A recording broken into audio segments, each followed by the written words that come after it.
Radio. Les Français parlent au français. Je n'aime pas la blanquette de veau. Je n'aime pas la blanquette de veau.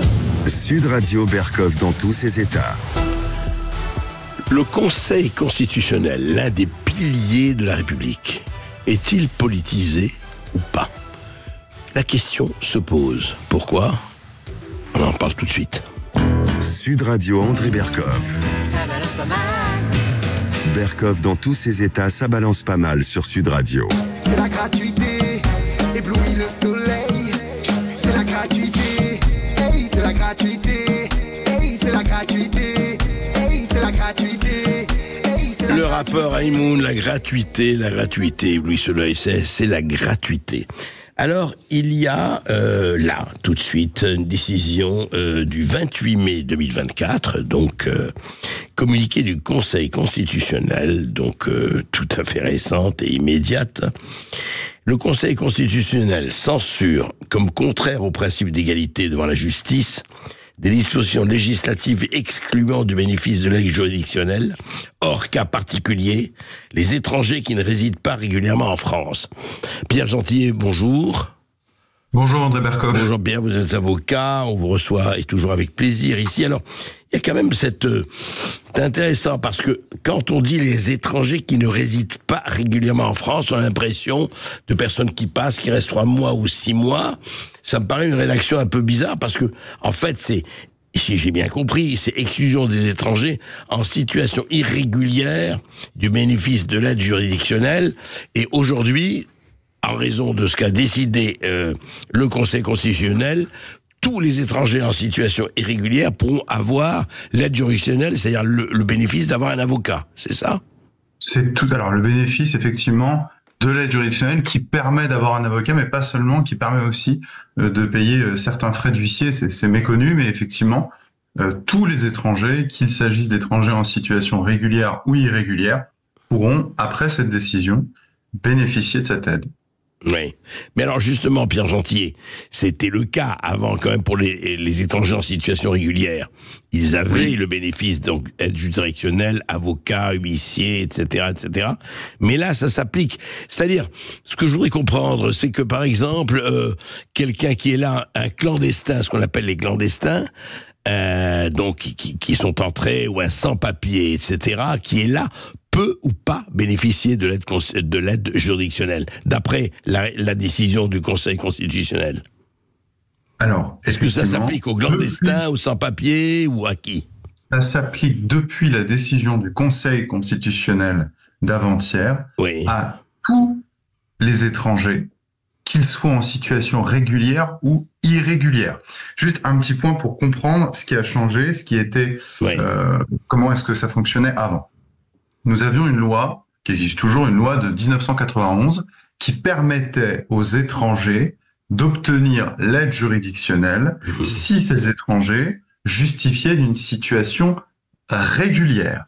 D'accord? Vous aviez une exception à cela, c'était quelques étrangers en situation irrégulière, mais des catégories particulières. Je donne un exemple, les mineurs. Les mineurs qui étaient clandestins sur notre sol, avant la décision du Conseil constitutionnel, avaient le droit à l'aide juridictionnelle, d'accord? Mais pas tous les majeurs. Bien.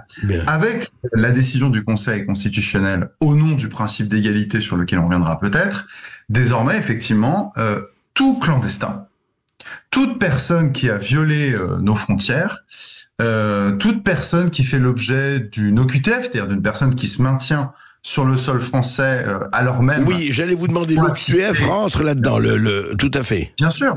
Ah oui, maintenant c'est très très clair. C'est-à-dire qu'il n'y a plus aucun distinguo qui est fait entre les étrangers en situation régulière ou irrégulière s'agissant du bénéfice de l'aide juridictionnelle au nom du principe d'égalité. Ça, c'est la grande nouveauté du Conseil, avancée par le Conseil constitutionnel. Je rappelle que l'aide juridictionnelle, c'est, dans ma mémoire, 600 à 680 millions d'euros par an. Donc, évidemment, il va y avoir une augmentation l'an prochain bien sûr, de cette aide juridictionnelle qui est payée par l'argent des Français. C'est tout de même plus d'1 demi-milliard.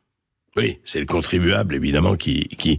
Alors, justement, Pierre Gentillet, Quelles sont les conséquences? D'abord, pourquoi, à votre avis? Alors, on comprend l'égalité, mais à ce moment-là, c'est-à-dire que déjà, il y avait des associations, comme vous le savez, qui recevaient un certain nombre de gens clandestins ou autres, qui s'occupaient de leur fournir des avocats, etc., qui s'occupent aussi. Aujourd'hui, le Conseil constitutionnel valide ça, et vous avez dit dans un tweet que vous avez donné, on ne peut pas revenir sur cette décision. C'est impossible. C'est-à-dire, demain, un gouvernement, un parlement, une législation décide de se dire non, on n'est plus d'accord. On peut toujours revenir sur une loi, non?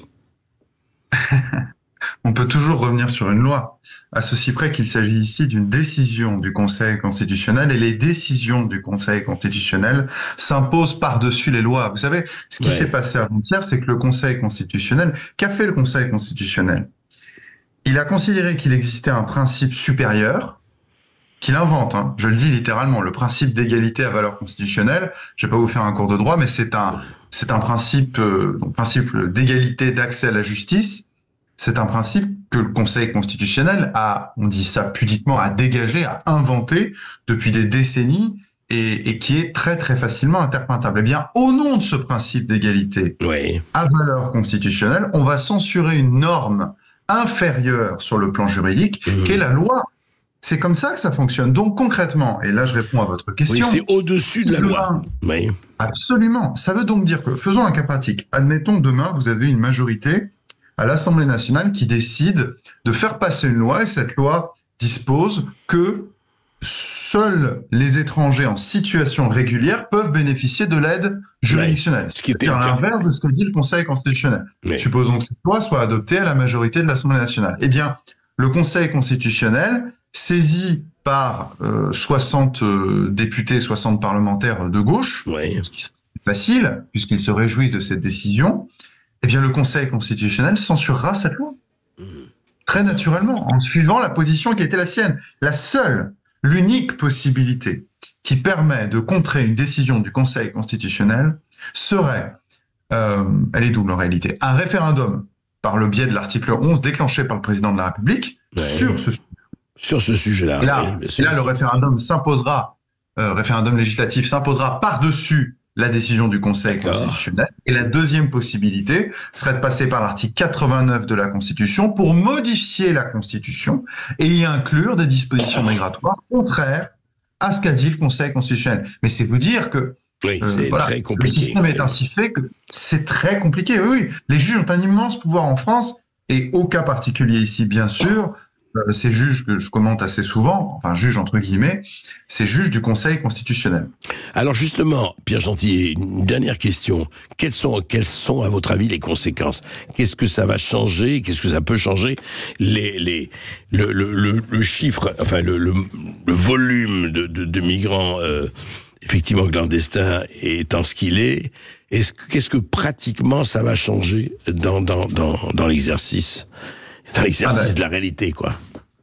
Concrètement, ce que ça va changer, c'est que, si vous voulez, j'ai l'impression qu'on prend les étrangers pour des imbéciles, et en particulier la gauche pour des imbéciles, des gens qui n'ont pas accès à Internet, qui ne se renseignent pas avant de venir dans notre pays. Mais écoutez, je pense que tout ça, c'est quand même démontré par un certain nombre d'enquêtes, ne serait-ce que s'agissant des aides sociales, ils sont très au courant du système très généreux français. Bien écoutez, le système maintenant français va être encore plus généreux, puisque le message qu'on envoie aux étrangers, c'est de dire, écoutez, que vous respectiez nos lois ou non, dans tous les cas, vous aurez droit à l'aide juridictionnelle. Donc évidemment, sur le plan migratoire, c'est un message catastrophique qui est envoyé. Sur le plan budgétaire, cela va alourdir effectivement encore nos finances, puisque l'aide juridictionnelle, son montant, je le dis, c'est 690 millions d'euros. Il va, je le pense, mécaniquement augmenter, puisque plus de personnes vont y avoir droit. Puis enfin, il y a une autre conséquence politique à cela, et quelque part j'en suis plutôt heureux, c'est que, on l'a vu avec la réforme des retraites, on l'a vu avec la loi immigration, le Conseil constitutionnel est une instance politique qui fait ce qu'elle ne devrait pas faire, c'est-à-dire de la politique, alors même qu'elle se prétend une instance juridictionnelle. Au nom de grands principes comme ceux contenus dans la Déclaration des droits de l'homme et du citoyen, de laquelle le Conseil constitutionnel tire le principe d'égalité. Eh bien, sous ce prétexte-là, sous ces textes plus philosophiques et politiques qu'autre chose, le Conseil constitutionnel se prétend une instance juridique, enfin se réclame du droit, mais en réalité on voit qu'il fait de la politique.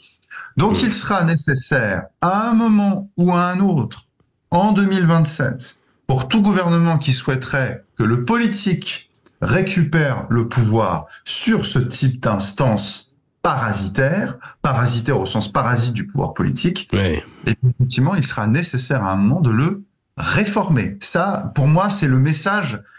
Si vous voulez, le Conseil constitutionnel creuse un peu sa tombe avec ce genre de décision parce que tout le monde, ça, on verra. Tout le monde se rend compte que c'est une instance politique illégitime. Oui, surtout qu'il y a quelques anciens présidents qui trônent au Premier ministre. Laurent etc. Fabius, Alain Juppé, Jacques Mézard, Jacqueline Gouraud. Voilà, ça en fait des anciens ministres qui vont péniblement du centre-gauche au centre-droit, évidemment. Il ne s'agirait pas, je dis une bêtise, mais qu'un ancien député Rassemblement National soit membre du Conseil constitutionnel. Là, vous auriez des éditos sur France Inter pour vous dire que ce n'est plus une instance neutre. Oui. On voit ce que c'est une instance neutre pour ces gens-là. C'est une instance qui suit leurs opinions. En tout cas, c'est intéressant de voir effectivement, en tout cas de se poser la question, de savoir comment est-ce que vraiment ce genre d'institution qui a montré ce qu'elle faisait, est-ce qu'elle peut être non politique ou apolitique? Elle devrait l'être, mais on voit que c'est assez difficile. Merci Pierre Gentillet pour vos éclaircissements. On va se retrouver dans un instant sur Sud Radio après les infos de 13h pour le face-à-face d'André Berkoff, comme tous les jours, qui reçoit aujourd'hui André Merlin. C'est une discussion entre André aujourd'hui. À tout de suite sur Sud Radio. Sud Radio Berkoff dans tous ses états, midi 14h. André Berkoff. Avec terredefrance.fr, le premier site d'articles français et patriotes.